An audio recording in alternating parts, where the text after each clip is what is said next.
Audio Jungle.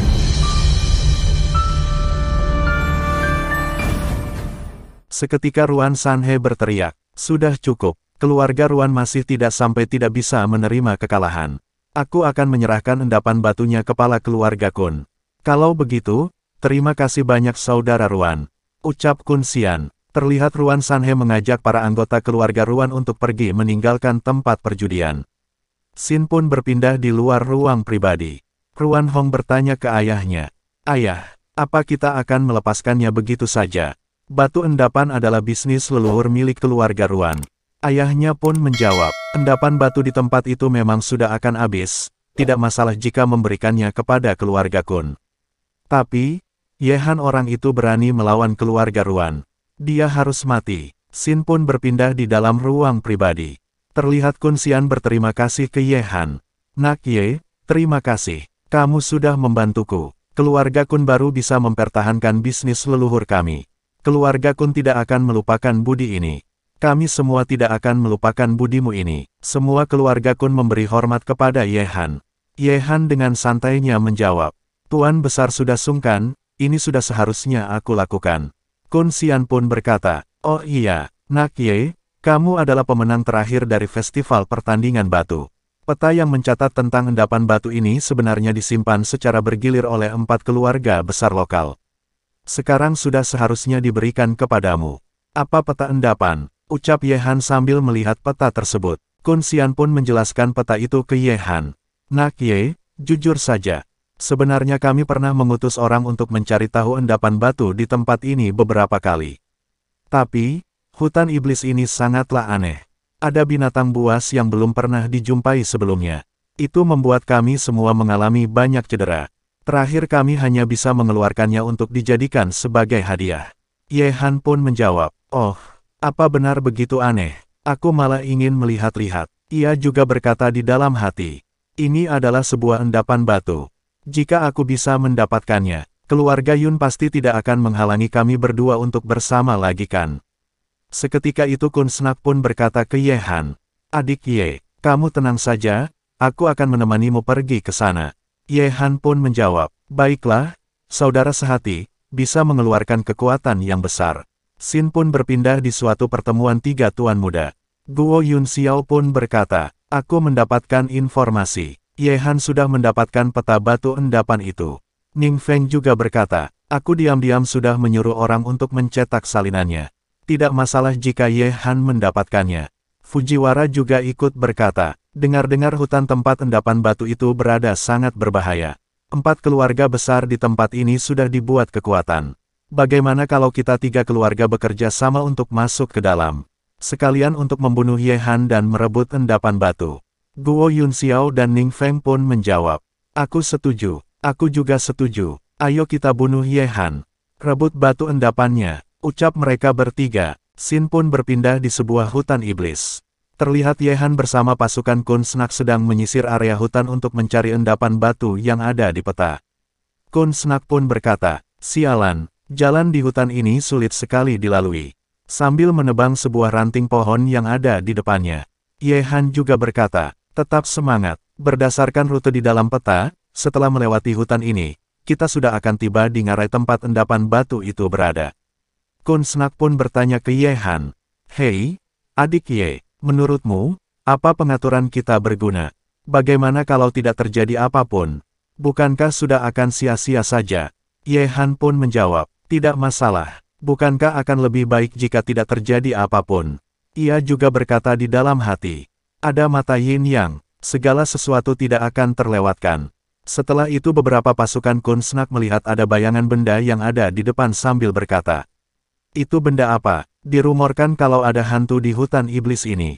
Astaga, aku tidak seharusnya datang ke tempat ini hanya karena komisi sedikit kan, kalian tenanglah. Di sana sama sekali tidak ada hantu," ucap Yehan. Seketika itu Ning Feng bersama pasukannya muncul dan berkata, "Tentu saja kami bukan hantu.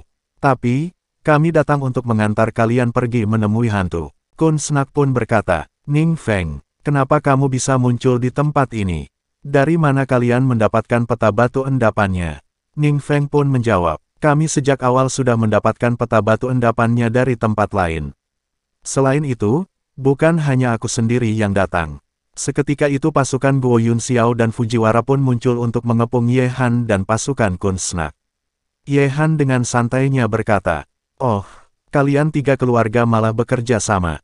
Guo Yunxiao pun kesal ke Ye Han dan berkata, "Ye Han, kamu berani mempermalukan kami saat di festival pertandingan batu. Hari ini adalah hari kematianmu." Ning Feng juga ikut berkata, "Ye Han, jika sekarang kamu berlutut dan meminta ampun, mungkin saja aku akan berbelas kasihan dan melepaskanmu." Ye Han dengan santainya menjawab, "Hehehe, aku malah merasa, jika sekarang kalian semua berlutut dan meminta ampun, aku bisa membuat kalian mati dengan cepat." Mereka bertiga berkata pun mengejek Ye Han. Kelihatannya Ye Han sudah ketakutan sampai gila. Dia sudah mulai sembarangan berbicara. Jelas-jelas dia yang sudah dikepung. Tapi, malah menyuruh kita untuk berlutut dan meminta maaf. Nanti kita harus menyiksanya baik-baik. Ning Feng pun kesal sambil berkata, "Ye Han, apa otakmu sudah rusak? Kami begitu banyak orang, atas dasar apa kamu menyuruh kami untuk berlutut dan meminta ampunan?" Seketika itu Ye Han menjentikkan jarinya sambil berkata, "Huo Feng, keluarlah." Dengan cepat pasukan Biro Keamanan yang dipimpin oleh Huo Feng pun keluar dari persembunyiannya sambil berkata, "Akhirnya, menunggu cukup lama, sekarang adalah giliran kita untuk beraksi. Ye Han, kami datang." Sudah mengikuti dari pohon di sepanjang perjalanan, akhirnya sudah bisa meregangkan otot tangan dan kaki. Mereka bertiga pun terkejut melihat-lihat pasukan bantuan Ye Han datang dan berkata, "Apa, orang dari Biro Keamanan? Sialan, kita sudah dijebak." Ye Han pun berkata kepada mereka bertiga, "Sejak awal aku tahu kalau peta endapan batu ini disimpan secara bergilir oleh 4 keluarga besar. Aku sudah tahu kalian pasti memiliki salinan dari peta ini. Selain itu, masih akan menyergapku di dalam hutan. Sekarang sudah saatnya kalian berlutut untuk meminta ampunan." Guo Yunxiao pun menjawab sambil marah-marah, "Ingin aku berlutut dan meminta ampun? Jangan bermimpi, maju semuanya, bunuh Ye Han, hadiahnya 200 miliar. Ning Feng dan Fujiwara ikut berkata, "Siapa yang berhasil membunuh Ye Han, aku juga akan memberi hadiah 200 miliar. Terlihat beberapa dari pasukan tiga tuan muda mulai melancarkan serangannya ke arah Ye Han sambil berkata, "Membunuh Ye Han bisa mendapatkan 600 miliar, ayo maju. Selesai melakukan tugas ini, aku sudah bisa pensiun." "Ye Han, matilah." Tanpa basa-basi Ye Han maju untuk melawan mereka sambil berkata, "Ingin membunuhku? Kalian tidak pantas." Kun Snak dan Huo Feng juga ikut berkata, "Ingin membunuh adik Ye? Langkahi dulu mayatku. Ye Han adalah cadangan penting dari Biro Keamanan kami. Dia tidak mungkin mati di tempat ini." Pertarungan sengit pun dimulai antara Ye Han melawan pasukan tiga tuan muda keluarga besar. Terlihat Ye Han membantai beberapa pasukan dengan cukup mudah. Sama halnya Huo Feng juga berhasil membunuh beberapa dari mereka dengan cukup mudah.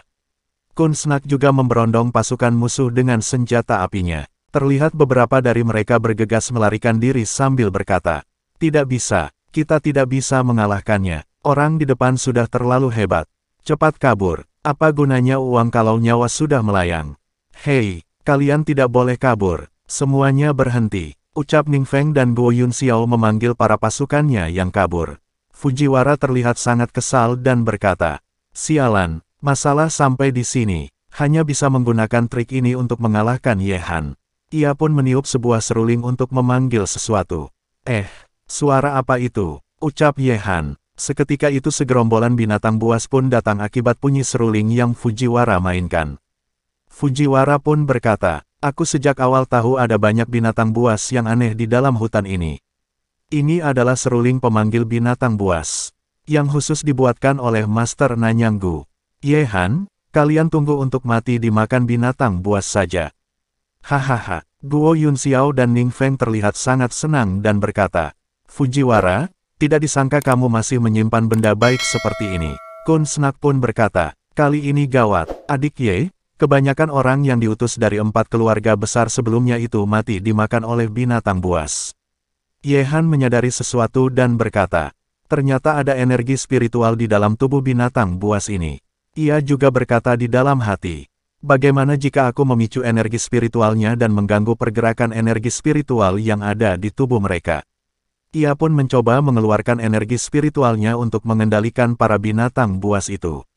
Alhasil Ye-Han berhasil mengambil kendali para binatang buas dari Fujiwara. Berguna, bagus sekali, ucap Ye-Han. Fujiwara pun mencoba memberi perintah ke para binatang buas itu. Pergilah, gigit mereka sampai mati. Akan tetapi para binatang buas itu pun mengamuk kepadanya.